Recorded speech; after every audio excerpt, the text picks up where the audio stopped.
All right, Rip City Drive with Chad doing. Hope you're enjoying your Friday. I am certainly looking forward to this weekend with college football. I wanted to walk through and kind of give you a breakdown on my trip. I know a lot of people have reached out and asked me how things went.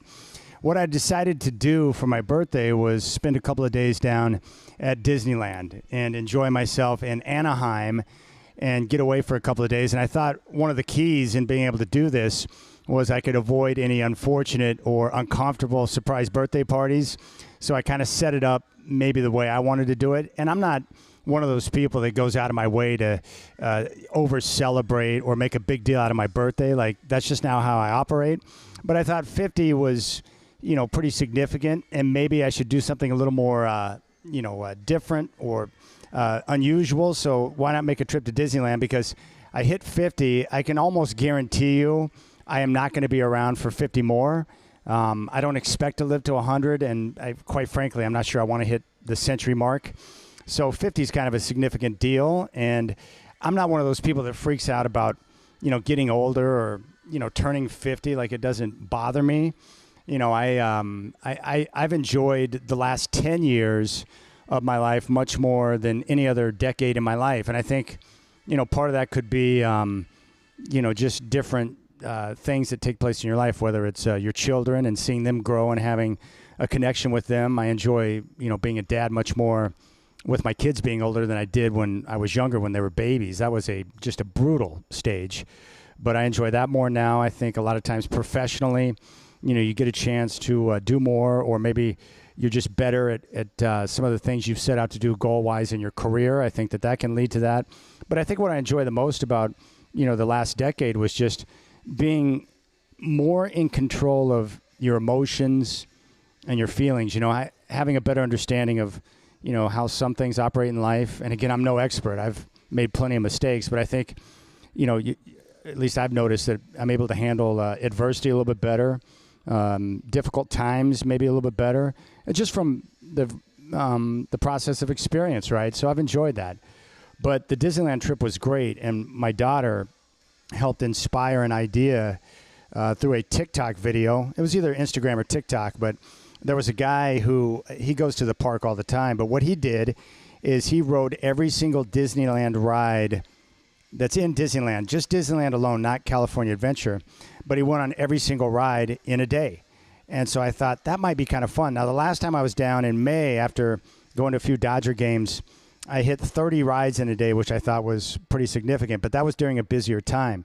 Part of the reason why I chose to come down right around my birthday was that it was what they call a level 0 day. So they know based on when kids are in school, traffic flow, what they're going to expect in terms of crowds at the park. And a level 0 day is the quietest day that they have at Disneyland, which means lines are shorter, traffic is less, so you can kind of get around the park really easy. And so I found that to be a very good experience. Now, with the park, they open up at 8. Sometimes they allow early entry for some people who are staying on property where they can get some of the rides in. But what I've done the last few times I've gotten down there is I go into the park early before 8 o'clock, and I get a cup of coffee at the Starbucks off Main Street. So I got my Americano, had my nutrition bars, got fueled up for the day, and I was ready to get going. Now, the one thing I did differently, when I have come down over the last few years, I've always stayed in downtown because I'm going to Dodger games, but this was a Disneyland-specific trip for the birthday, so I stayed in Anaheim. And I'll give you a couple of pointers here. One, I stayed at this hotel that's about 0.4 miles from the park called the Suncoast. And so what's nice about it is that you're right in Anaheim, and it's a short walk, maybe 10 minutes max to get to the gate at Disneyland, and you can walk in. So I found that to be very convenient in terms of location. The entire area around the park in Anaheim, outside of the park, is clean and safe. It's like you're in your own little world. I'm sure they've set it up that way with safety and cleanliness because they're trying to make sure that they promote a family-friendly type environment. So I understand that. But I flew into Burbank. Burbank's an easy airport to get flights from on Southwest. And what I discovered is the Uber ride at the time I got in down to Anaheim because of the LA traffic, $152. Absurd. I'm not going to pay that, and neither would you.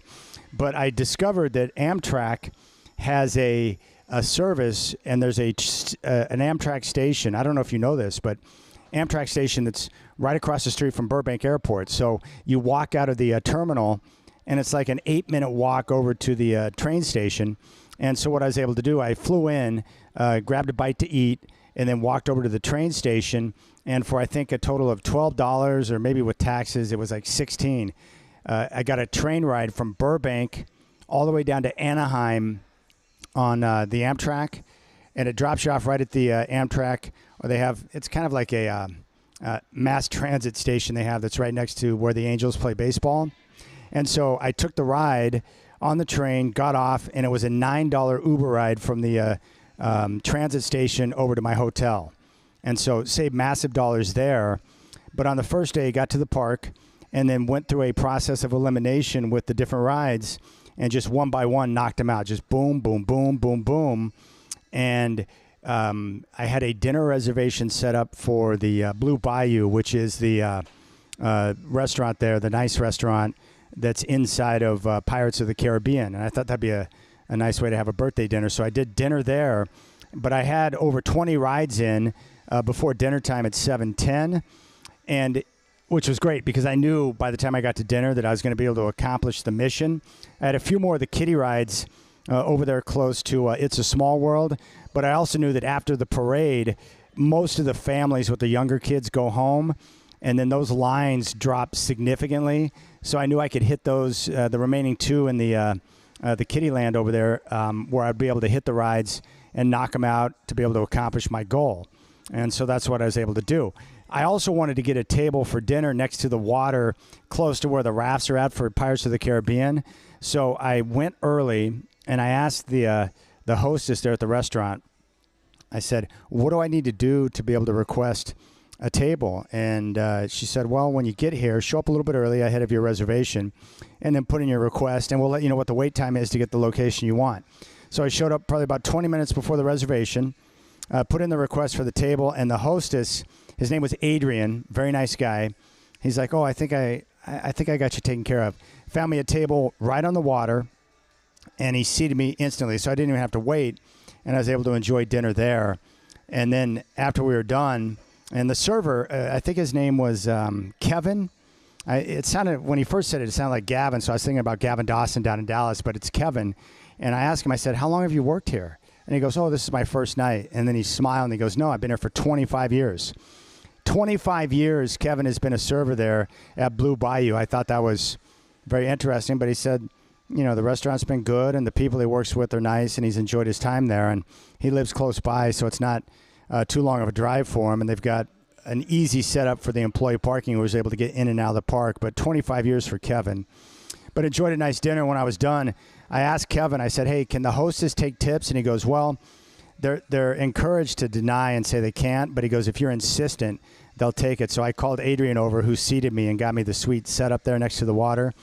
And I slipped him some cash, and he did exactly what Kevin said. He's like, oh, I can't take that, sir. I said, you're gonna hurt my feelings. I was kind of like Mr. Miyagi. I'm like, oh, hurt feelings. But he took my cash, and I was able to proceed with the day. And it couldn't have gone more perfect with the level 0 day and how open the park was and the lines not being long. And so I was able to navigate, opened the day up with Matterhorn, went to Small World, Roger Rabbit's, Mickey's Toon House, the Gadget Coaster, the Teacups, King Arthur's Carousel, Pinocchio's Daring Journey, into Snow White's Enchanted Wish before I jumped on Astro Blasters, which is a fun little game.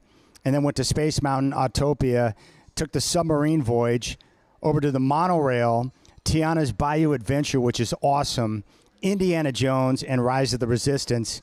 And then my day just continued to move on from there. Finished up the night after I had accomplished the mission of hitting each and every ride. That finished up with Dumbo and the Millennium Falcon ride and Peter Pan. And after that, I hit the Haunted Mansion again, Thunder Mountain 3 times in a row because the line was short, and finished out the night with Pirates of the Caribbean for an even 40 rides on the night.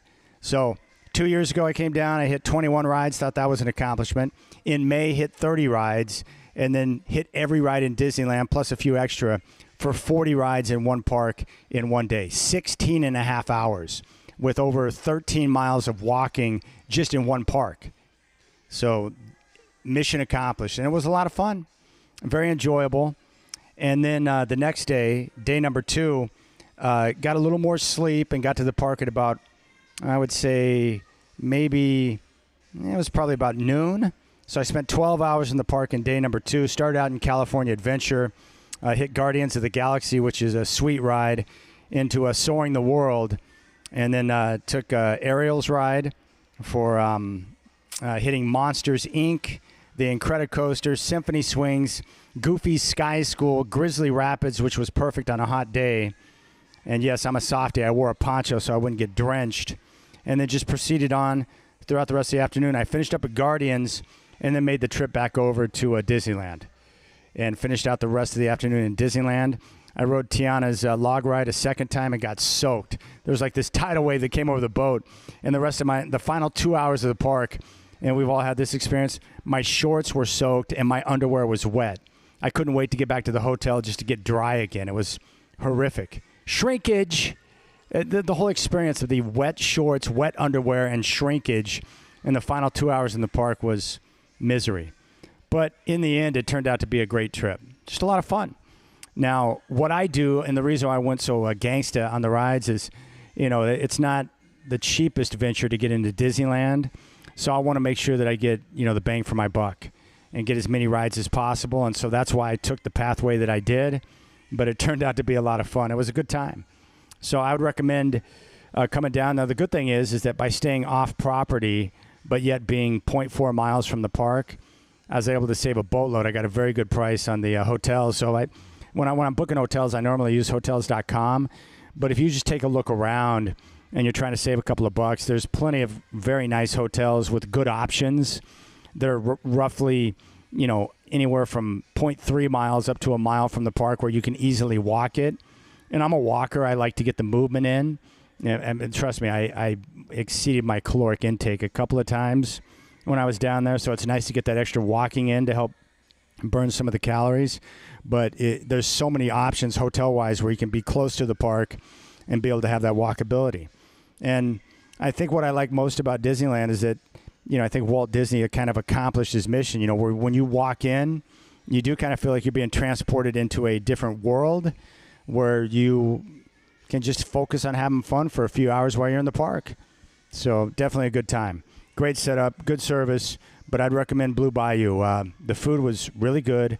The service is top-notch, and the ambiance, the atmosphere there in the restaurant as you're seeing the boats go by on Pirates of the Caribbean, it's pretty awesome. And if you ask me, my favorite ride at Disneyland, Chris Burkhardt feels the same way, but if you put a gun to my dome, I would probably say Pirates of the Caribbean. Is it Pirates of the Caribbean or is it Pirates of the Caribbean? I heard someone say Pirates of the Caribbean when I was walking by them, and I was like, well, that's whack. Sounds weird. But, yeah, Pirates is probably my favorite. But that the way they redid Splash Mountain into Tiana's, that log ride is super legit, and you're going to get wet. Grizzly Rapids, though, I'm not doing that. I saw a guy just get completely doused from head to toe, and I was wearing a poncho. I ain't doing that. I don't need to be that wet. But then again, I got soaked on late at night on the second time around on the log ride on Tiana's Adventure, and I got, wet underwear. That's what I got. But it was a good time, man. Great way to celebrate, and great weather, great setup down there. But that's kind of how I did it. So now if you need to know what any ride is like inside of Disneyland, including the canoes, which I paddled around the water there, and what is that, Adventureland? I did the canoes too. I did everything. So I now have knowledge of every single ride, kiddie rides up to Pirates of the Caribbean, everything. And Star Wars Land, I guess that's the biggest thing I wish is that where was Star Wars Land when young Chad went to Disneyland for the first time? I just can't believe how cool it is and the way they have it set up where you literally feel like you're walking around like Tatooine or some, Star Wars planet, which is amazing. Jakku. But that setup is awesome. Like, it's truly amazing. I can't believe how good it is. So props to them. All right, we'll keep things rolling. I want to get back to football. Hope you're having a wonderful Friday. I certainly am. We kick off our first full weekend of college football tomorrow, college football Saturday, and then we got NFL action coming up in just a week, which is great. All right, I appreciate your time. And you got the Rip City Drive with Chad Doing on your home of the Blazers, 620 Rip City Radio.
All right, what was that crazy stat I saw with Dan Lanning? I think his record at Oregon is like 35-6, and 5 of the 6 losses are against teams that either played for or won the national championship.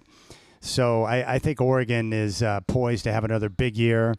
And like most Duck fans, I'm a big fan of Dan Lanning. You know, again, I give credit to the school for finding their guy and finding someone that could come in and take this program to the next level. And Lanning has done that just on the basis of his youthful energy and his commitment to recruiting and using the portal, embracing technology, and continuing to build this team from the inside out. And bringing in a different type of athlete on the offensive and defensive lines, I think that's going to be the continued key for them. It's just how they build the trenches with Lanning's ability to recruit and bring in a different type of athlete. And as they continue that process, they're going to be knocking on the door just like we saw last year. Now, I think the big issue for me this year, it's not Dante Moore. I think he's going to be fine. But they're once again going to have some transition on the offensive line. And I think last year the Ducks averaged, I think it was like 4.4 yards a carry, which is not dismal. But for Oregon, it's definitely, you know, below their standard in terms of what we're used to seeing in terms of how they run the football. And I think for Oregon, they're going to have to be more dominant in their ground game to create that, you know, balance within the offense. The one thing I like about Dante Moore is with his athleticism, I think he's going to be able to, you know, put stress on defenses in ways that even Bo Nix and Dylan Gabriel could not, because Dante Moore is a, you know, superior athlete and he's got tremendous arm strength, so he's going to be able to stretch the defense. But I want to see how Oregon is able to run the football. Can they find the balance in their offense? Can they be better at running the football? And when you got to play tough road games at Penn State and places like Iowa, you know, it's going to be critical for them because, you know, in some of those situations, you might have the lead late in the game, and at some point you got to be able to line up and run the football to keep the clock moving, and you got to move bodies at the line of scrimmage. It's critical, and so I think for Oregon that's going to be key. So 2 things there. One, making sure that you use the first few games of the season in games where you're going to be heavily favored to really continue to coach up and get that offensive line up to speed, meaning the continuity that you need to play at a high level and run the football with dominance. Now, I give the coaching staff credit because the offensive line struggled with injuries last year early season, and fans freaked out. But I thought Lanning and his staff did a great job of coaching those guys up, and we saw steady improvement throughout the course of the season. So when they got deep into conference play, they were basically unstoppable, giving Gabriel the time that he needed, and they were able to really open up the offense. Now, the lack of a dominant run game last year did not prevent them from scoring points. They were still a dominant offense, but you're going to need more balance, I think, this year, especially with games at Iowa and, more importantly, at Penn State. And those are 2 key critical conference games for them, but I think Oregon is well positioned to be able to, you know, take that next step. So I credit Lanning for his work in recruiting, but also the way that his staff has been able to, you know, really develop guys, I think is great. So I'm just saying that you need to average more than 158 yards on the ground. You know, I would prefer to see Oregon up there close to 190 to 200 yards, you know, per game on the ground, so that you have the balance in the offense. And maybe the addition of Dante Moore as a signal caller and really being able to put stress on the defense is going to be critical. And I'm excited to see him because I know what he can do. Moore threw for just over 1,600 yards, I think 11 touchdowns and 9 picks as a young freshman for Chip Kelly at UCLA. But then you get him back at Oregon where he has a chance to sit and learn. And I've heard, you know, other quarterbacks talk about this. In fact, I think it was Sam Ehlinger talking about going through Broncos camp and learning, you know, from, you know, what's going on behind him, you know, what's going on in front of him as he's watching from the field and the things you can learn. In fact, Ben DiNucci, who's been cut like 7 times now, even he talked about that too, is that when you're on the practice squad or you're getting a chance to watch and learn from the sideline, the things that you can pick up on and the different perspective you get on the game can be very helpful. So I'm hoping for Dante Moore that process of being able to sit and learn last year under Gabriel to see how the offense functions and what you're trying to accomplish is something that's going to prove to be very helpful for him. Now, I think the key for the offensive line has been what they were able to get via transfers. And the offensive line, of course, is going to be critical for them. But I think what we saw from Lanning and his crew, I think it's going to be critical. And I'll tell you what, if the offensive line turns out to be dominant and you find the balance in the offense and you got that threat of the run with a quarterback who can move as well, it should take pressure off of the young receiving core. Talented, but young. They don't have a ton of experience, so we'll see how that continues to play out. But what they were able to do is they brought in a couple of guys, Isaiah World from Nevada, and then also Alex Harkey from Texas State. Those two guys are going to be critical, and from the guys I've talked to so far, they appear to be very impressive. And then they've been able to go out and bring in some other guys, Emmanuel Pregnon from USC. And so I think they're going to be good on the interior. So it's a matter of getting the tackles up to speed and getting the continuity that's kind of built up over the course of the first few games as you get ready for that Penn State game. Now, the reason why I like Oregon's position in the conference right now is because I think they've got a great chance to go into Happy Valley and get a win over Penn State early in the season. If that happens, they're going to be well positioned to get another berth in the Big Ten title game because the schedule lays out really well for them. But I think the key for Oregon this year, as good as they have a chance to be on offense, I think it's really going to come down to their defense. I think the Ducks are going to be much better defensively this year, and that's going to start with what they were able to do up front on the defensive line. I mean, they've got multiple guys. Uiagalelei, who had 10.5 sacks and 13 tackles for loss on one side of the defense. And then after that, you've got multiple guys in that interior spot. Amari Washington, who's going to be, I think, really solid, and Bear Alexander, who comes over from USC. I think the Ducks now, with the additions they have defensively, especially on that defensive front, they're going to be stout, and they're going to be better against the run, which I think is going to push them into a top 10 defense this year. And the secondary, I think, is going to be one of the best in the country. But when you have a defense like that can get off the field, that can, do a good job of getting stops, short yardage situations, they should be good in the red zone.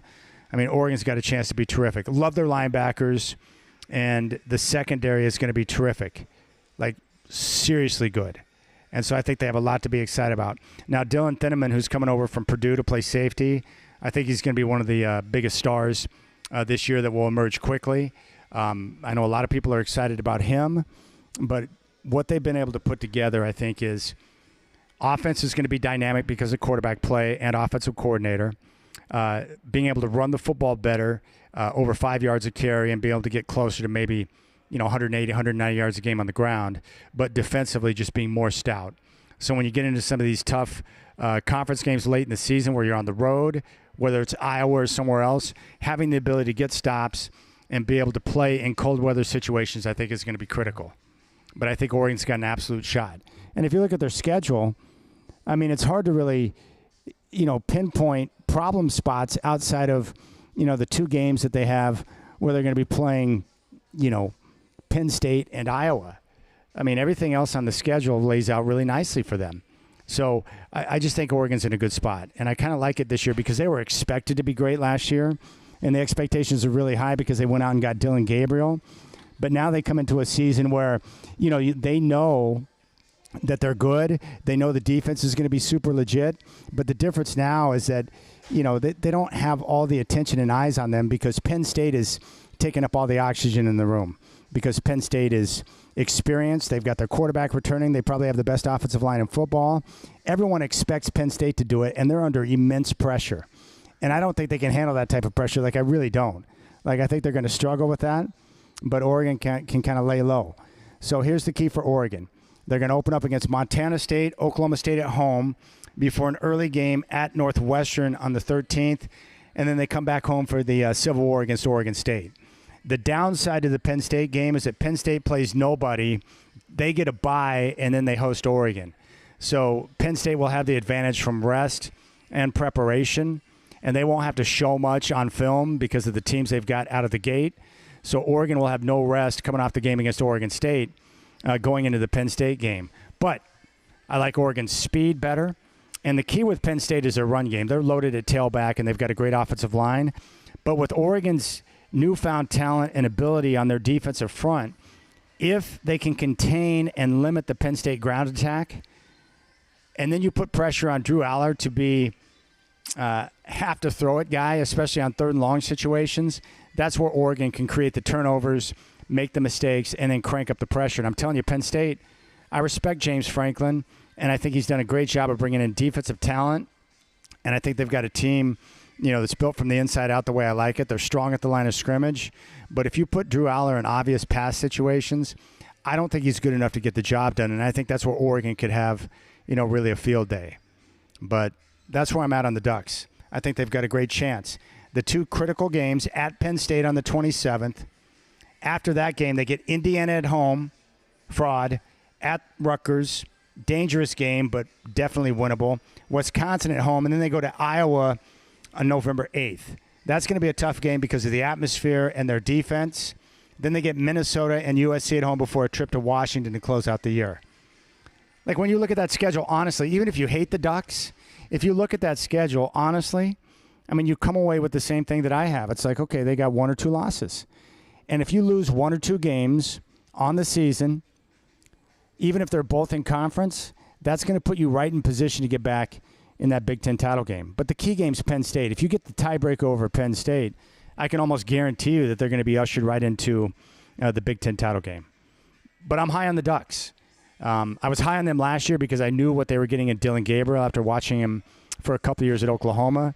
But I'm definitely high on Dante Moore. I like his ability. I like his athleticism. I like the way he's going to be able to put stress on the defense with his legs. And then defensively, the Ducks should be dominant. In fact, I would think or expect early in the season for Oregon's defense to really take over and control games as their offensive line really gets on the same page. But I think it's going to be a faster offensive start for Oregon this year compared to last year. I think they'll run the football better, and they'll be right there. I think the Big Ten, as I mentioned before, it's a 3-team race. You got Penn State, you've got Ohio State, and you've got Oregon. Now, Illinois is interesting because they won 10 games last year, but they also have the majority of their guys returning. But I don't consider Illinois to be on the level of Oregon, Ohio State, or Penn State. But that's where I'm at on the Ducks, man. I just admire what they've been able to do with their program. The foundation that was laid and the guys who have come in after Rich Brooks who have continued to elevate the program.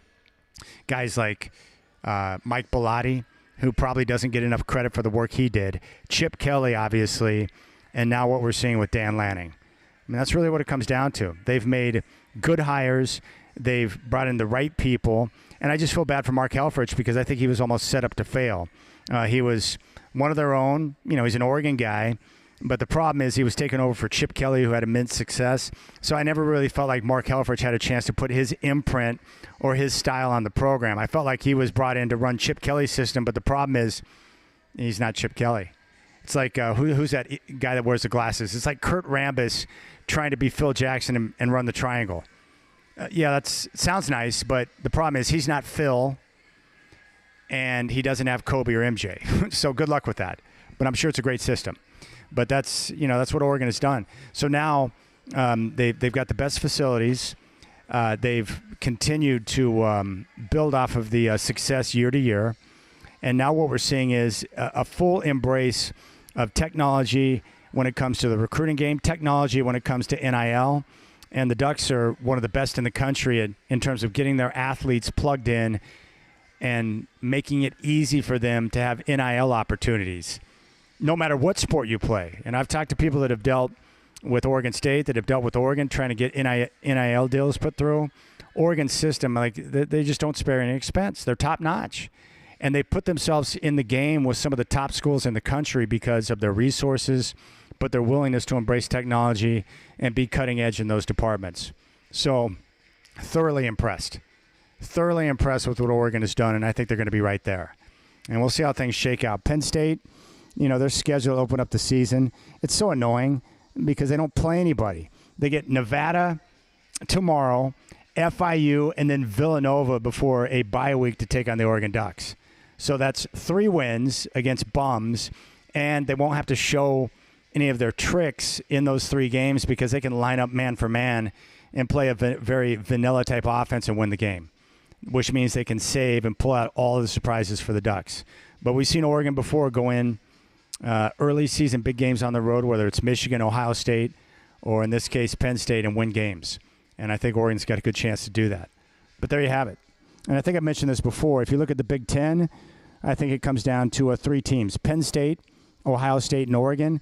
I like Oregon and Ohio State to match up in the Big Ten title game because I think Oregon's going to beat Penn State early in the year. As I mentioned before, big fan of James Franklin, but when was the last time he won a big game? He didn't do it last year.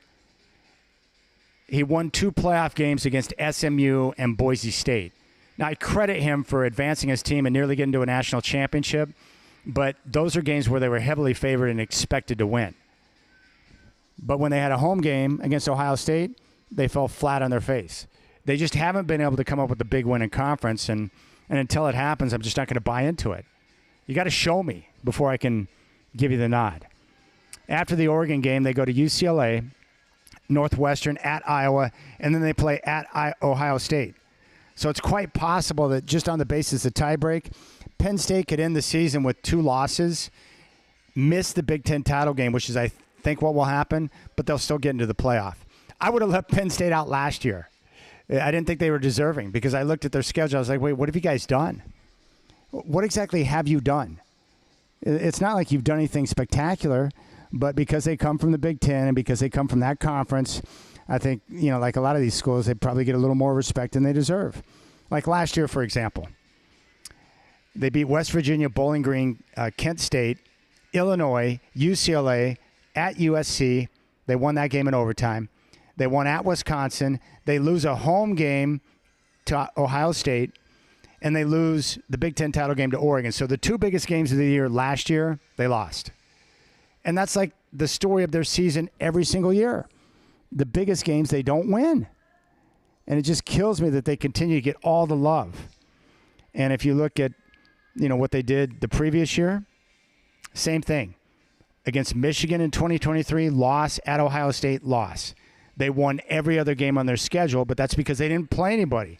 West Virginia, Delaware, Illinois, Iowa, Northwestern, Massachusetts. Don't ask me to say that again.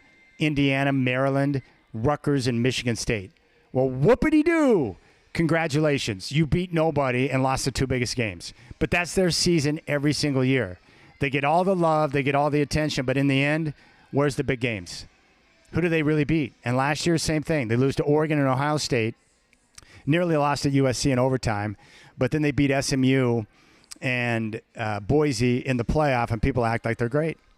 So I'm just telling you, I think Oregon's got a great shot. Same thing in the SEC. I know Texas has probably got maybe the most talented team in the country, but the problem is they have to travel to Georgia. And Georgia doesn't lose at home, and once Georgia wins that game, they'll have the inside track. More than likely what we're going to get is Texas and Georgia in the SEC title game again, unless one of these other teams that are on the rise can possibly, maybe surprise everyone. I think we'll get Texas and Georgia once again in the SEC title game. And then it's going to come down to 2 great coaches, Kirby Smart and Steve Sarkisian, and we'll see who's able to get the job done. But that's kind of what I'm looking at there. So there you have it. I think Oregon's got a great chance. I like their chances in the conference. And I think they'll beat Penn State, and with that win, have the tiebreak and get themselves in the Big Ten title game against Ohio State. Pay attention to their defensive line, which is going to be terrific. I think Dante Moore is going to add a different element to the offense in terms of playmaking ability, allowing Will Stein to really open up the playbook. And I think their secondary is going to be top-notch. But better running game, dynamic playmaking from Dante Moore, and just continued excellence with the work Dan Lanning's done with the defense. All right, we'll keep things rolling. Hope you're enjoying your Friday. Rip City Drive, Chad doing with you as we get ready for our first full weekend of college football. You've got your home of the Blazers, 620 Rip City Radio.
All right, looking forward to the weekend that's coming up. Aside from the college football, tonight going to be hanging out at Spirit Mountain Casino for Classic August Nights, where you have a chance to win your share of $25,000 in cash and prizes, or walk away with a brand new classic car valued at $36,000. So I'm going to be at Spirit Mountain Casino hanging out tonight, and then I'll be back down on Sunday for the final Sunday of the table game side bet drawings, where we give away 4 big prizes, 7 o'clock on Sunday afternoon. And you can earn entries by a minimum side bet of $1 if you hit a winning combination on any of the table games except for craps.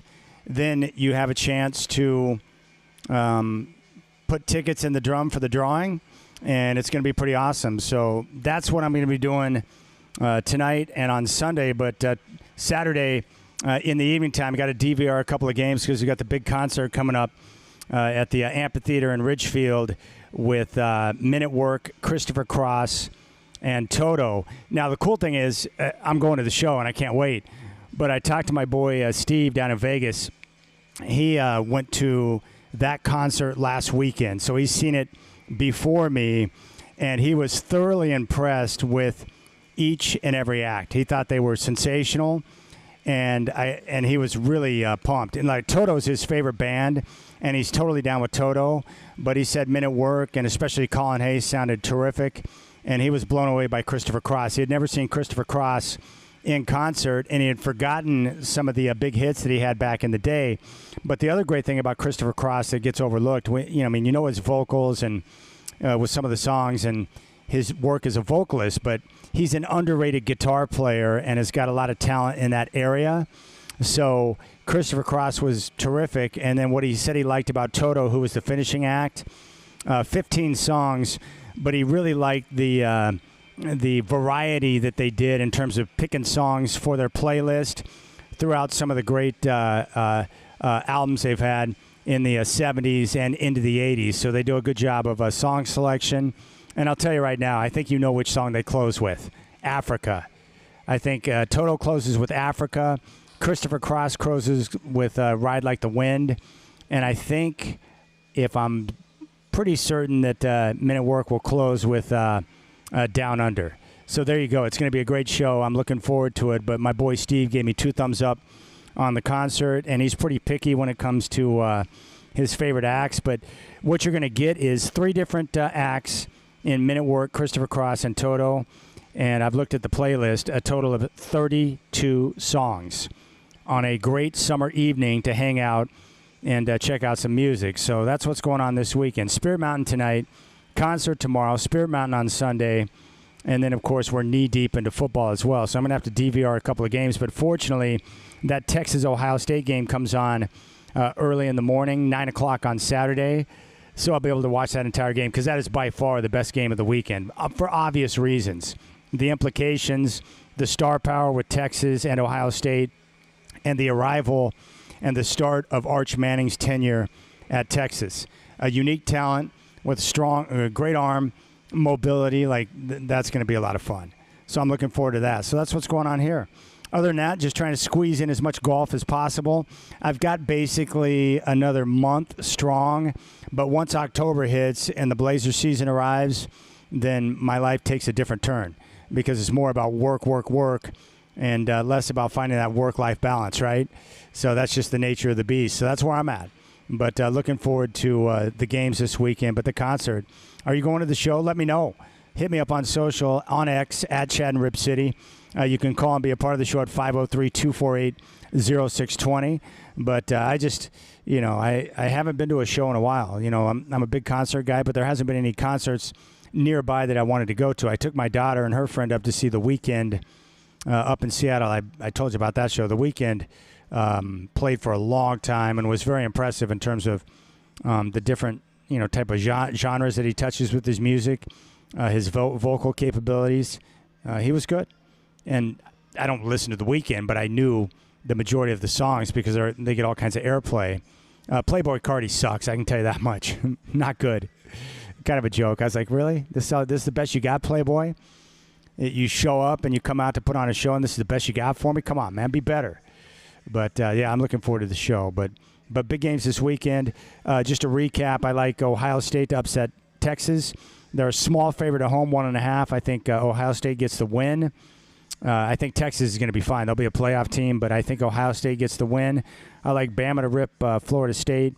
And I like Miami to upset Notre Dame at the Mercedes-Benz Dome in Georgia on Sunday. I think with Carson Beck, I think it's a big game for Mario Cristobal to kind of make a statement that he's got his program headed in the right direction. But more importantly, they went out after losing Cam Ward and brought in an experienced quarterback in Carson Beck. So it's a big game for Mario Cristobal. My biggest question with Mario is always the same. Can he stay out of his own way when it comes to making in-game decisions? I just don't understand how a guy like Mario, who can recruit with the best of them, can be so bad at making decisions as a head coach. It's like, why not you've got all the money in the world. I think you can find one of those boosters to pony up the cash to be able to bring in somebody to help you with game management. Because I feel like Mario Cristobal, when it comes to like timeouts or replays or making decisions, running out the clock so his team doesn't turn it over and they don't blow games against Georgia Tech, he just always seems to make the wrong call. Like, I would hire someone to be like my cleaner, like to just make sure I make good decisions. Advise me. And be like, here's whatever you want money-wise. You let me know. Here's your check. Now you just follow me and listen to everything I'm doing on the headset to make sure I don't do anything dumb.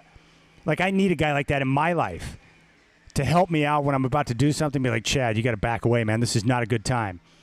This is a bad decision doing. Don't do it. I feel like Mario needs that guy. Like, who's that dude in Pulp Fiction that cleans everything up?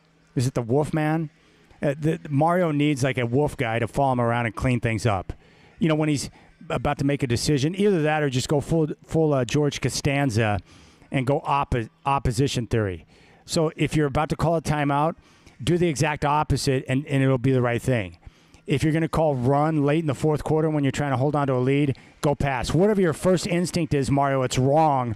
So go full Costanza and just do the exact opposite. But I do like Miami to beat Notre Dame, and I think that it's going to be a terrific game. That's a big-time game, but Ohio State, Texas is going to be pretty sweet, and it's going to be a good chance early for other Big Ten fans, Duck fans, to be able to get a look at Ohio State and see what they're all about, to see what type of team they're going to be. I think we know, just like Texas, Ohio State, Georgia, the talent that rolls into those programs every year, you know they're going to be good. It's just a matter of, do they have what it takes to be able to get over the top, you know, to get there and get the job done. All right, we'll keep things rolling. One more hour to go as we continue to preview and get you set up for the first full weekend of college football. You can reach out to me, 360-281-5473, to shoot me a text. You can also listen live and podcast the show via our free iHeartRadio app. Hope you're enjoying your Friday. I appreciate your time. You got the Rip City Drive with Chad doing on your home of the Blazers, 620 Rip City Radio.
All right, Rip City Drive. Want to talk about the Cowboys trade that went down where the Dallas Cowboys did something we did not see coming, and that's trade Michael Parsons to the Green Bay Packers. In return, they get a couple of first-round picks, and they're also able to bring in a guy who can really help in Kenny Clark up on the defensive line. The Cowboys clearly think that stopping the run and being able to run the football is important, and they're right. It is, because the league now, after years of going, heavy pass, looking for quickness and trying to get big plays in the passing game, well, we're seeing teams now lean back into the running game. And the one thing that's been a constant in my lifetime in the NFL is that if you run the football and you can stop the run, you're going to put yourself in a position to be competitive and have a shot to win almost every game you play. That's just the way the game is played. Physical football, controlling the clock, and being in charge of what you want to do offensively like that by leaning into the run game is important. Now, they hired Brian Schottenheimer as head coach. The one thing we know about Brian Schottenheimer is that he's a big believer in the run game. So what could be happening here with the Cowboys is that Coach Schottenheimer is really starting to utilize his influence as a coach more so than what we've seen maybe since a guy like Parcells, so that he can align the team and their philosophy with what's winning in the NFL. I think that's very possible. So keep an eye on that. But there's no doubt that the Cowboys are going to be stronger up the middle with Kenny Clark, and then they get 2 future first-round picks. Now, Jerry Jones in his press conference was very happy about the draft capital. He even brought up the name Herschel Walker. And we all know what happened with Herschel Walker in that big trade that netted them multiple picks that they're able to use to build their dynasty. Of course, in this case, they only get 2 first-round picks in return. Now, I think a lot of people, maybe Cowboy fans out there, would agree that, the Cowboys in this current team that features CeeDee Lamb, Dak Prescott, and Michael Parsons, they become top-heavy. So you've got a lot of money tied up into 2 or 3 guys, and you've got holes on both sides of the football. Well, the problem is that you need money and resources to be able to pour into these other parts to have more balance as a football team. And the Cowboys, I think, recognize that from the standpoint that, hey, we have an edge rusher, but it's much more important to be strong up the middle. If we unload this guy in a year where we're not competing for a Super Bowl, we get a chance to get some draft picks, and then we can, move forward and try to construct the team. So it could be an opportunity there. But here's the issue when it comes to first-round picks. They're great, right?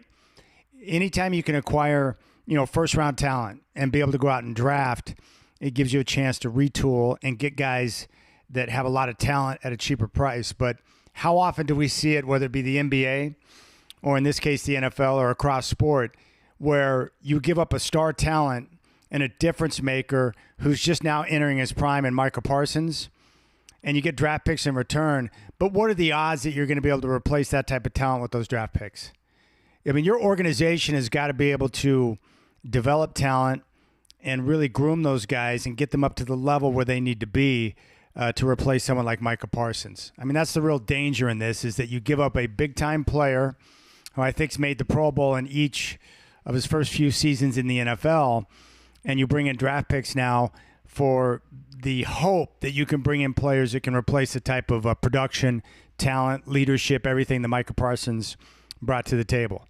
So we shall see. But on the surface, if you just look at a team like the Cowboys, not a contender, not competing for a championship, why would you pour a bunch of money into an edge rusher who obviously is a great player, but isn't necessarily what you need right now throughout the course of a rebuild? And if you listen to Jerry and his son, they clearly think that their inability to get over in the playoffs and some of their recent postseason failures has been directly related to their poor run defense, and they wanted to address it. Now, Gavin Dawson, who is someone I know and he's down in Dallas covering the team, he really thinks that what it comes down to is that, the Cowboys, if you want to try and figure out the main reason why they traded Michael Parsons, it's that Jerry got upset at the threat of a medical holdout by Parsons, and that was the emotion from that situation where Jerry felt betrayed, and that's what pushed him over the top to get the deal done. So there you have it. I mean, my only issue with the way Jerry has handled this, not so much that he traded Michael Parsons, But if you're going to consider it, or you know that it's a possibility that you could reach this point, then why not consider it sooner? Meaning in March, you have these discussions, you have your conversations with teams and see what his value is. You might be able to get more in return before the draft. And you would have been able to utilize the draft to bring in players that can help you right now, especially when you got a quarterback in Dak Prescott who you're paying big money to. You give him a chance to win. And maybe you get more in return. I would have just thought, even though they get a legitimate defensive tackle and a couple of first-round picks, I would have thought that maybe you could get a little bit more, from Michael Parsons, because he's one of the best edge rushers in the game. And, oh, by the way, you remember earlier in the show I picked and gave you my picks once again? I'm confident that Green Bay is going to win the NFC North, but now I can pretty much guarantee it's going to happen. They've got Jordan Love, well-run organization, and now you bring in Michael Parsons. Good luck to everybody else in the NFC that has to deal with that, because the Packers are really good, and now you've got someone that can come in and completely disrupt any type of game plan because of what Micah Parsons can bring off the edge. He's going to give them double-digit sacks. He'll bring great leadership in the locker room. He's going to be a difference maker on the field. Micah Parsons is really going to help. That's going to be a problem for Chicago, for Detroit, for any other team in the NFC. Good luck with that, because Micah Parsons will be a nice fit with the Green Bay Packers. But for the Cowboys now, you just got to hope that you are able to utilize those picks and bring in the best possible talent. And then once you get them, you got to develop them and get them up to speed. And maybe you can get a couple of guys who can develop into players like we've seen from Micah. But guys like Micah don't grow on trees. I mean, those are big-time difference makers, stars in the league. So it goes back to what I was talking about with the Cowboys documentary. Jerry Jones is someone that I really like. I enjoy hearing him talk. I love his passion for the game. I love how much he cares for his players. I love the fact that he risked it all to be an NFL owner. I mean, he's got some gigantic, balls. I mean, just big brass balls. The guy's awesome. He's willing to risk everything to be able to put his team in a position to win. But, of course, as time has gone on, he's taken a lot of heat and a lot of criticism. And the only thing I can point out here in regards to how this went down is that, maybe they should have been having this discussions, not just internally, but open it up to other teams around the league to see what type of value you could have had before the draft, and maybe you could have gotten more. But, of course, the longer it drags on, other teams know that you're having a dispute, you're having issues in getting a contract done with Micah, so you're up against it. And teams can use that against you. But if they don't have any idea that something might go down or that Mike is unhappy, you probably can get a lot more, because other teams would have been shocked that they could have had access to a player of Micah Parsons' abilities. And he's a terrific player. But if you ask people around Dallas, it could be the threat of a medical holdout to screw the team out of game checks. That could have been the threat that pushed Jerry over the edge. And Jerry, he's never been this type of guy to take a player in his prime and trade him. He doesn't do it. He normally holds on to star players too long because he gets too close to them and wants them to be a part of the organization, or he pays them for past performance. So we'll see how this all shakes out. But I do think that Coach Schottenheimer is, maybe got a lot more influence within the organization than you might think. And clearly Jerry is a guy that, he's a loyal guy. And if he feels like he's been betrayed by you, then, he's not afraid to make a move. And maybe that's the other part of the communication here is that, hey, if you want to be a Cowboy and you want to commit to the organization and you want to, participate in the way we're trying to do things, that's great. We're happy to have you. But if you're going to be a problem and you're not going to buy into the process and the concepts that we're trying to live by, then we'll get you out of here. This could be, in a weird way, exactly what Dallas needs. To just have a long look in the mirror, recognize what you are and what you aren't, and then start making the maneuvers to strip it down and do a little bit of a rebuild. The good thing about the NFL is if you get, some good draft picks and you make good decisions and you develop your young players, you can turn it around quick. And props to the Green Bay Packers, man. They had a plan. They got Micah. They agreed to that massive extension right away. So Micah's going to come in happy. He's got his money. and he'll be looking to get after it. And by the way, I think the Packers play out the Cowboys in Week 4. So the NFL, which is so good at creating drama with the schedule and the way these games play out, and now we get a chance to see Micah making his return to Dallas. How many sacks do you think he wants to get on Dak in that one? So, we'll see. It's hard for me to throw Jerry under the bus because I like him so much. He's probably a little bit crazy, but I know he cares about his players. He wants to win badly, but we'll see how things play out. I just wish that he would have, visited these conversations sooner throughout the process so that he could put himself in a position to maybe net a little bit more. But there you have it.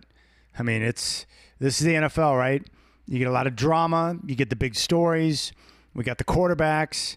And now you've got, quote unquote, America's team dealing with one of their top players in Micah Parsons. But that's okay. The Cowboys are going to be exactly what they have been for most of the last, 30 years this year. They're not going to be a contender. They'll probably be a below average football team. But I am one of those people who I actually think Coach Schottenheimer's got a chance to have success. I like him. I think he knows what he's doing. He was nobody's pick, nobody's favorite. But then again, Pete Carroll wasn't the Seahawks' first choice either. And look how that worked out. He came in, laid down a foundation, got his team to play the right way, and they won big time. So maybe that's how things are going to play out in Dallas over time with Coach Schottenheimer. We shall see. But for Jerry, it's got to be tough for him. I mean, he loves his players. They brought in someone and acquired a guy like Micah, through the draft, who's such a productive player and has been a great member of the organization. And unfortunately for the Cowboys, things went sideways in negotiation. And maybe that's on Jerry. Maybe that's what he gets for trying to negotiate without the presence of an agent. According to Jerry, they made a pretty darn good offer back in, March or early April. But it doesn't matter now. Micah's a Green Bay Packer, and the Dallas Cowboys have got a new defensive tackle in Kenny Clark and a couple of first-round picks.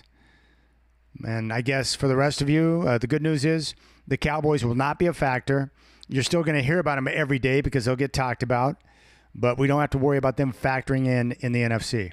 But the Packers are right there. If you look around the NFC right now and the contenders, teams like Philadelphia, Washington, Green Bay is right in the mix. And then you got you got multiple teams in the NFC West who could threaten. I think the top two teams there, definitely Seattle. And then if Stafford is healthy, the Rams. But it's going to be fun. All right, Rip City Drive. Chad doing it with you on a Friday. Hope you're enjoying your day. You can hit me up, as always, on X, at Chad and Rip City. You can always listen live and podcast the show via our free iHeartRadio app. And the telephone number is 503-248-0620. Wow. Parsons is now a Packer, and the Cowboys move forward with a defensive tackle and a couple of first-round picks. We'll see what they can do. All right, jump on board, 503-248-0620. You got the Rip City Drive with Chad doing on your home of the Blazers, 620 Rip City Radio.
All right, Rip City Drive, Chad doing a couple of things I want to recap here.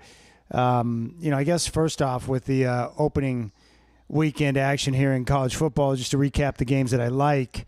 I like Ohio State to top Texas.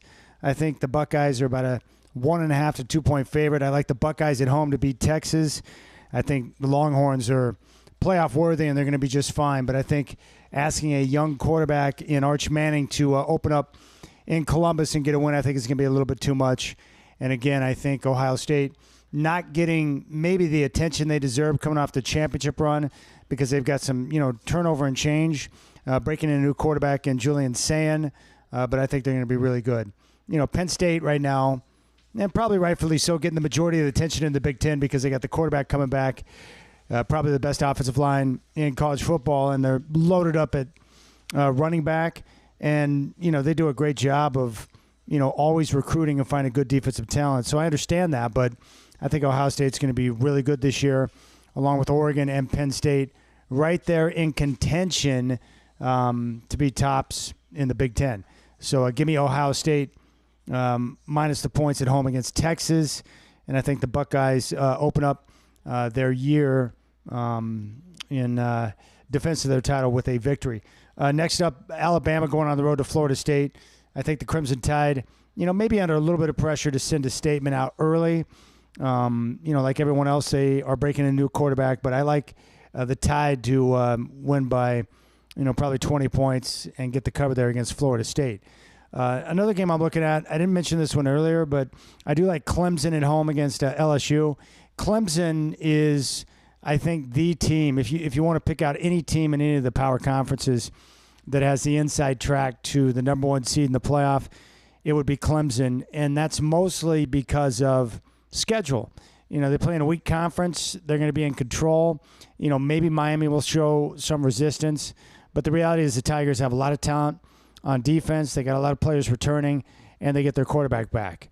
And as we've talked about, only two teams in that top eight, the top eight teams who are, in legit contention for a title, have their quarterback returning.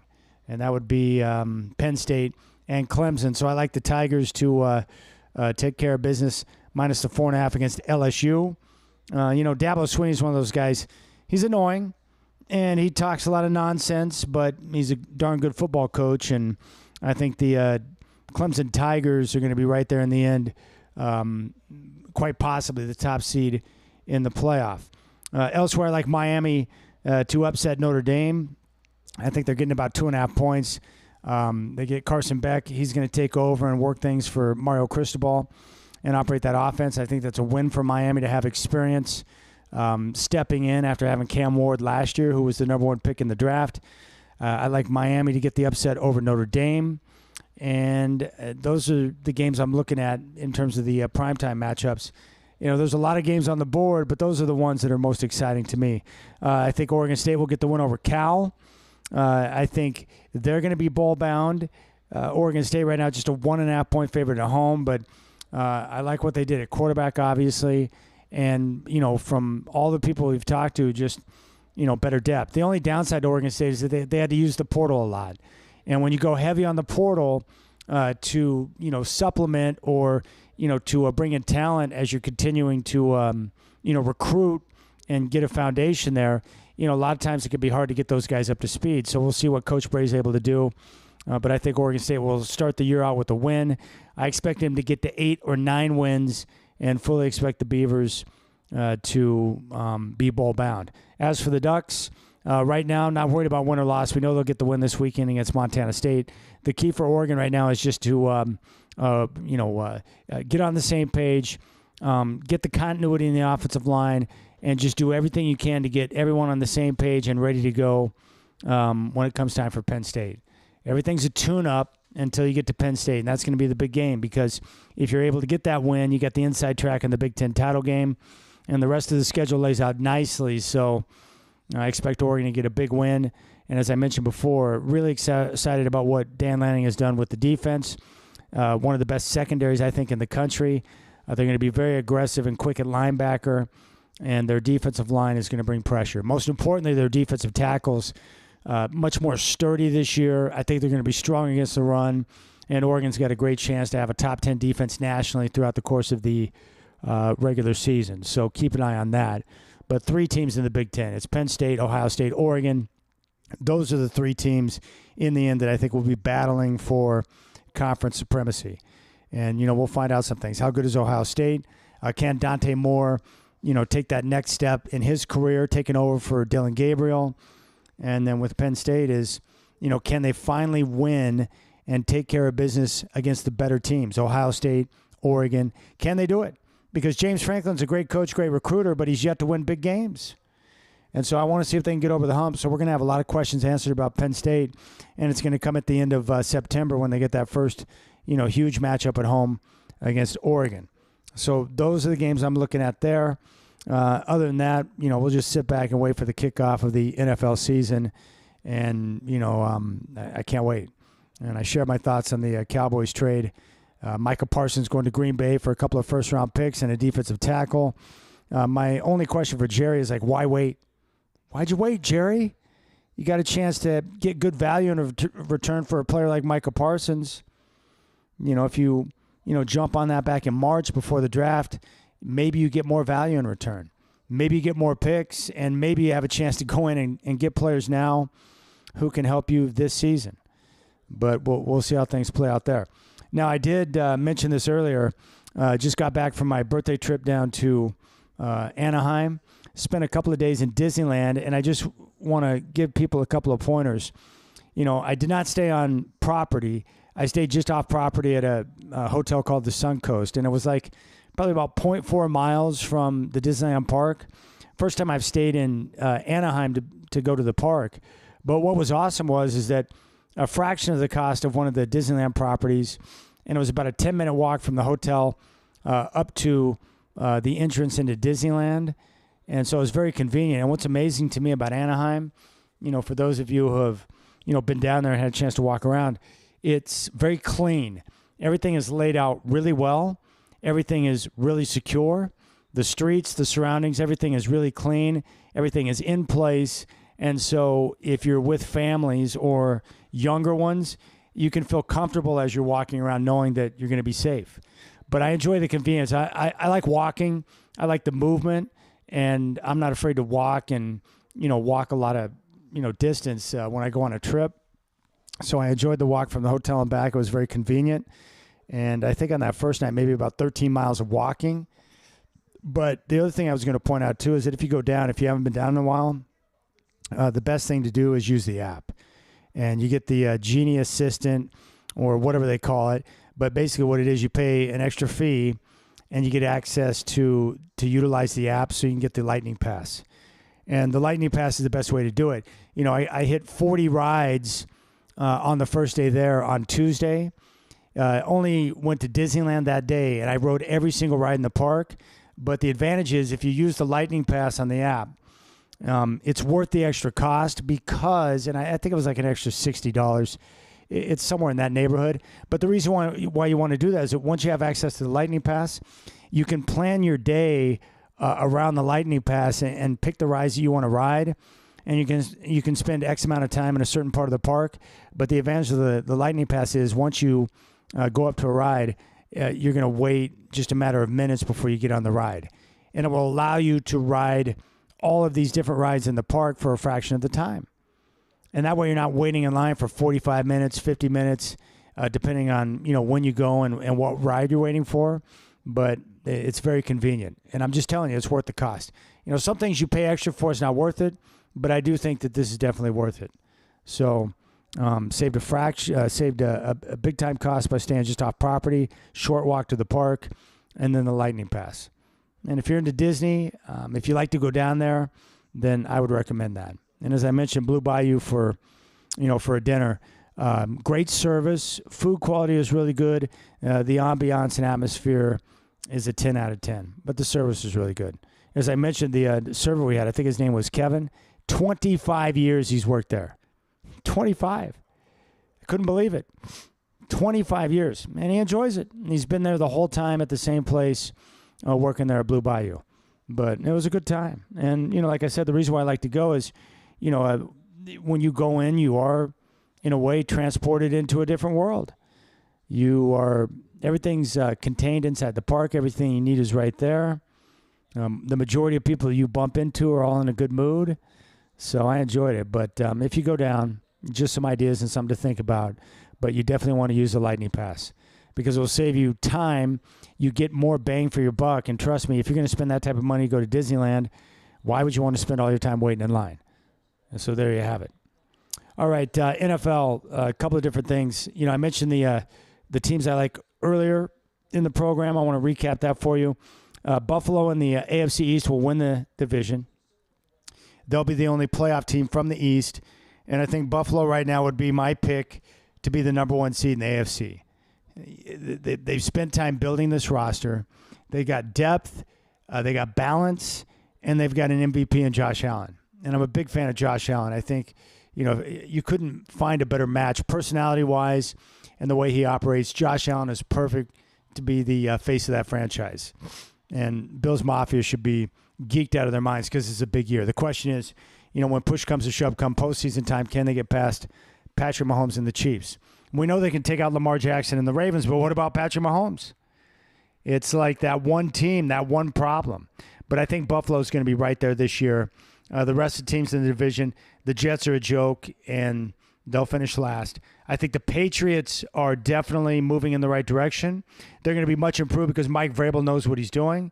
I think they'll be really good defensively, and I think Drake May will take another step, but I don't think they have enough to get in the AFC in a very competitive conference, and I think Miami finishes next to last just in front of the Jets. So I like Buffalo, New England, Miami, and the New York Jets, Buffalo being the only playoff team. I like the Ravens and the Bengals from the North. I think Pittsburgh finishes third, Cleveland in dead last. Cleveland is in contention with the Colts and the Saints to be the worst team in football.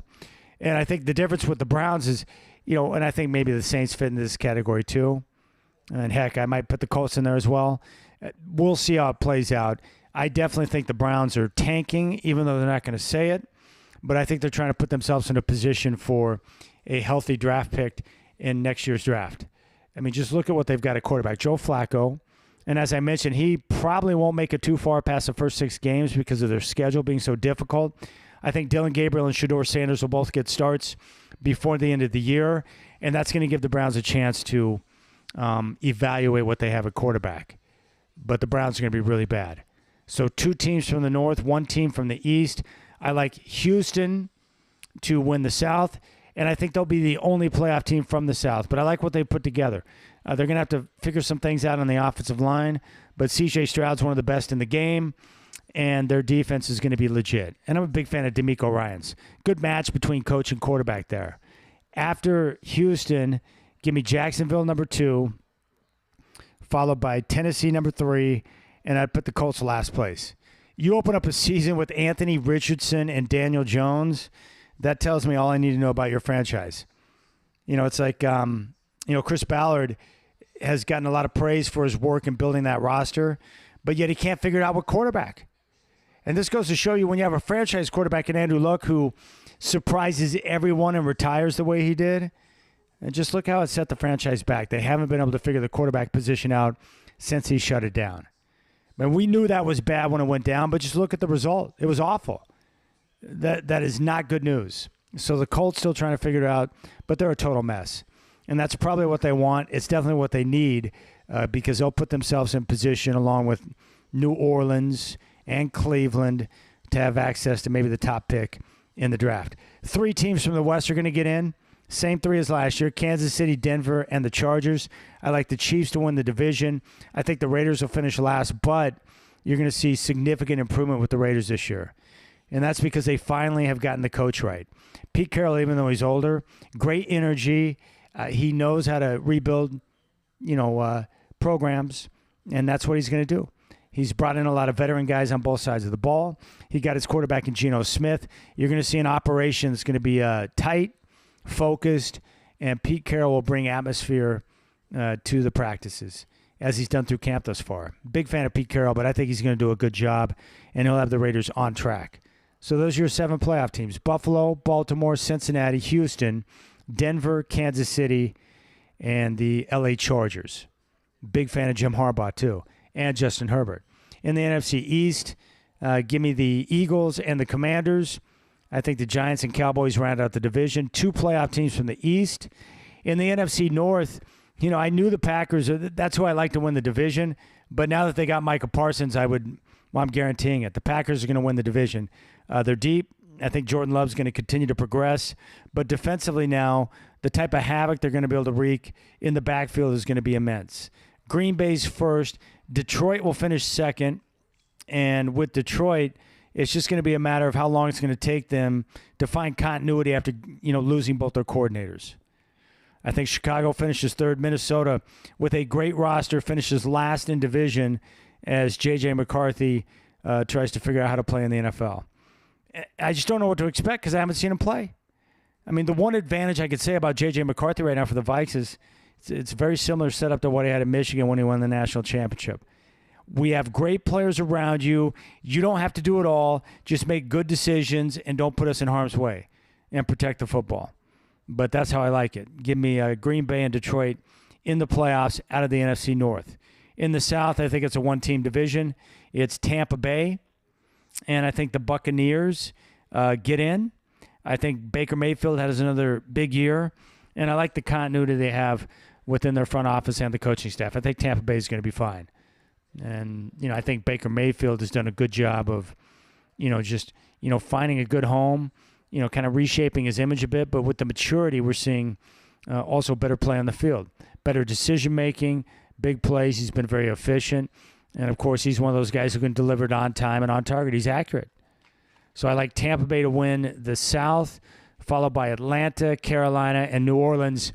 The 2 worst fan bases, the 2 teams that you don't want to be fans of this year, the Saints and the Colts. Absolute disasters. Quarterback position bad. I think they're going to start Spencer Rattler to begin the year. The Colts, of course, go home with Daniel Jones. That's a big-time L. Out of the NFC West, so far we have the Eagles, the Commanders, the Lions, the Packers, and the Buccaneers. I think 2 teams get in from the West, and right now I like Seattle to win the division. I like the Rams to come in second. I think both those teams are playoff teams, assuming that Matthew Stafford can be healthy. And then after that, give me the Cardinal, followed by the 49ers. I think the 49ers continue to take a step back. They got some youth that they got to figure out defensively. And again, here's the downside of what the 49ers are faced with now. You paid Brock Purdy, but the problem is he doesn't have the talent or the playmakers around him that he needs to be successful. So you're going to ask him to try and carry the team. I just don't think he's capable of that. He's a really good quarterback. He's accurate. He makes good decisions. He runs the offense the way the coach wants, and that's big for Kyle Shanahan. But I think that it's going to be a tough road to hoe for the 49ers. So there you have it. Rams, Seahawks, Bucks, Packers, Lions, Eagles, and Commanders. Those are your 7 playoff teams from the NFC. And that's how I see it. Other than that, I'm going to be watching the quarterbacks, not the experienced ones. We know what we're going to get from Josh Allen and Lamar Jackson and, Patrick Mahomes. But what about the first-year guys and the second-year guys? Does Caleb Williams continue to progress, with new coach Ben Johnson? Does he make better decisions? Does he learn how to get rid of the football? I can't wait to see Shedeur Sanders get a chance to play. Is it going to be more like what we saw in that final preseason game, or, with time and continue to reps and work, will he find a way to, get the football out on time?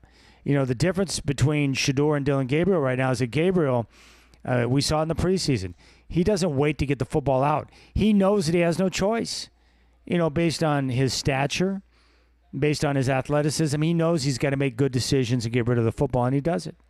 And that's why he's going to have a chance to play before Shedeur. But it's those quarterback stories. Bo Nix and Jaden Daniels. Will they continue to thrive, or are we going to see them take a step back? I expect both guys to play big. And I am excited about the Broncos this year. They're going to be really good. The question is, are they going to have enough to finally get over that hump in the Chiefs? But keep an eye on the Broncos this year. After I took a look at their 53-man roster after they got it set, incredibly deep on the defensive front. They led the NFL in sacks last year with 61. They will get pressure on the quarterback. They upgraded at linebacker with Dre Greenlaw, who comes over from the 49ers. The Broncos have the best secondary in the NFL. The defense has a chance to be the best in the league. And if you've got that, you've got a chance to make some noise. The question is for the Broncos, can they find balance in the offense? Bo Nix had to do a lot as a rookie and had great success, but Sean Payton's got to find better balance. They've got to find a way to run the football. They made the moves to bring in the backs. R.J. Harvey, the rookie they drafted from UCF, and they also brought in J.K. Dobbins from the Chargers, but they were not good at running the football last year, and they're adjusting to this wide zone scheme. They've got to be better.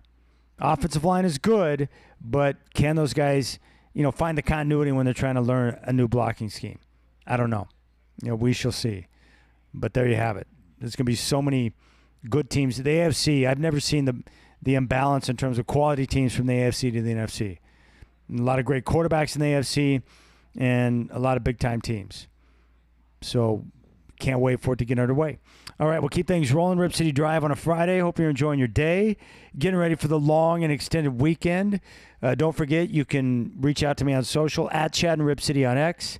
And you can always podcast and listen live via our free iHeartRadio app. You got the Rip City Drive with Chad doing on your home of the Blazers, 620 Rip City Radio.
Well, the one thing I keep hearing about this Cowboys trade, there's only 2 players in NFL history have had 12 sacks, at least 12 sacks in each of their first 4 seasons. One would be Michael Parsons, who is now a Green Bay Packer, and the other is Reggie White, who is arguably the biggest signing in the history of NFL free agency when he went to the Packers and eventually delivered a Super Bowl trophy to Green Bay, and Reggie White was awesome. Look, I think Michael Parsons is one of the most dominant players in the game today defensively.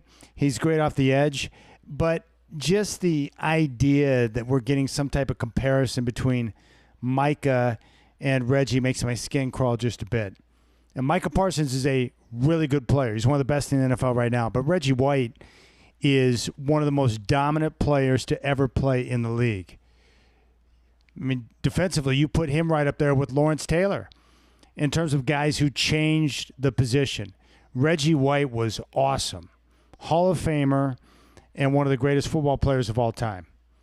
And he is right up there. I mean, he's probably the best free agent acquisition of all time. He went to the Packers, delivered a championship, and he was basically unblockable. Reggie White was a special one, the minister of defense. So all I'm saying is like let's back off the Reggie White comparisons just a bit for Michael Parsons. There's no doubt that he is going to make a great impact on the Packers. He's a special type of player, and I heard the number.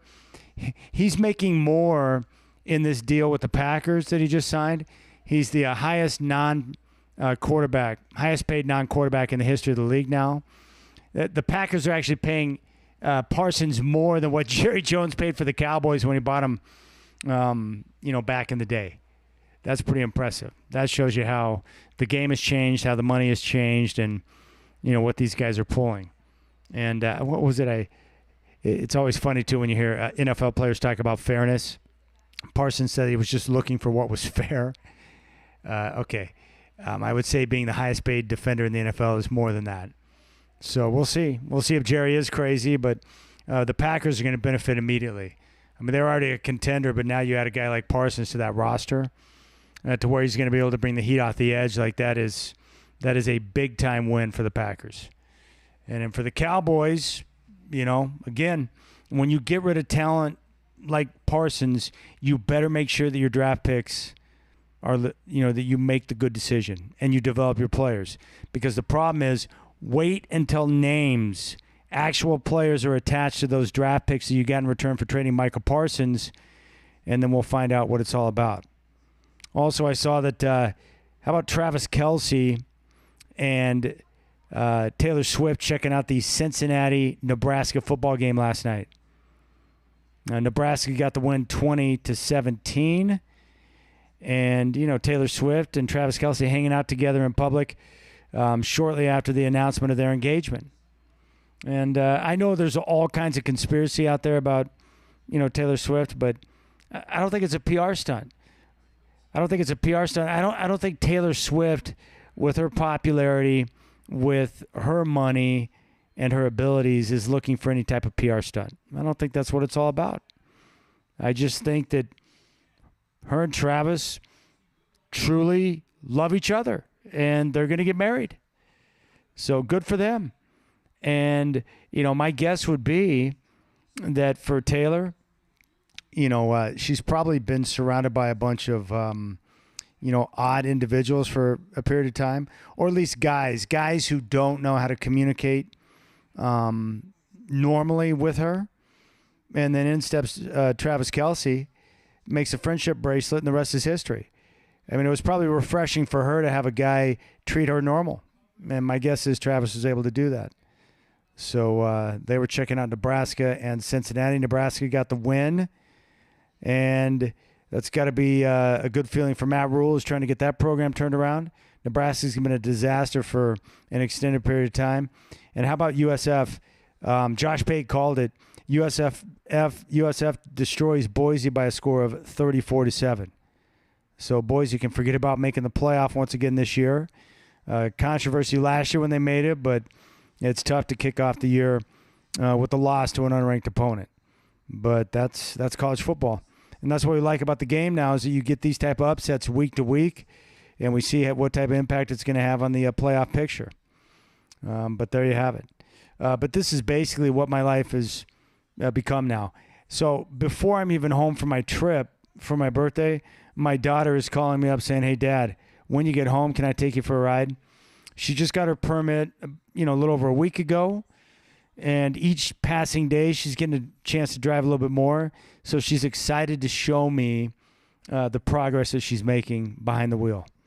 And what I've learned is that with Kaylee, different than Isaac because he was obsessed with driving before he started driving. He had read through the entire manual in the state of Washington. Kaylee is very green, very raw, and has a lot to learn. But, she's got, what's weird is she has no experience driving. She's already got a heavy foot. She drives incredibly too fast, and she's still trying to figure things out. But, I think she's going to be okay. She definitely enjoys me being in the car with her more than Mom or somebody else because she says I'm more relaxed. I'll take that as a compliment. But for you dads out there who have kids that are just starting into that driving phase, what an experience that is. And I've always said that with Isaac, like you don't know what living on the edge is until you're in the passenger seat with your teenage child at the master control, driving the vehicle. So I would imagine I'll be driven around on multiple occasions this weekend. And then Grandma loves to use Kaylee now to drive her around because, she doesn't have to worry about driving and being older, so she lets Kaylee do it. So I would imagine I'll be going on a few rides this weekend. All right, so what do we got this weekend? Full slate of games tomorrow. The big games, of course, at 9 a.m. It's Texas and Ohio State on Fox. The Buckeyes a small 1.5-point favorite. After that, we got Florida State and Alabama coming on at 12:30. A little bit later in the day, we have Clemson and LSU.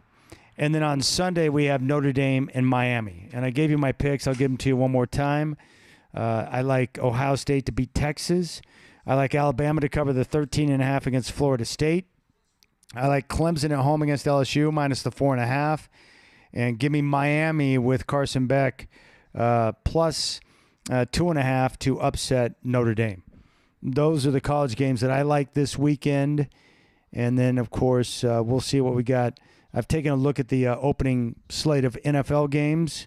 Some very good matchups, but I'll give you my picks or the games that I like, before week one, probably on next Friday. But that's going to do it for me. A big thanks to Michael Shacker, and I appreciate all you taking the time to listen.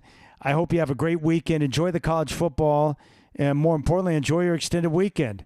This is the final holiday weekend of the summer before we get, knee-deep into the fall and the college and NFL football. But enjoy the time out there. I checked out the extended forecast, and we're going to have warmer temperatures and sunshine now, at least for the next couple of weeks.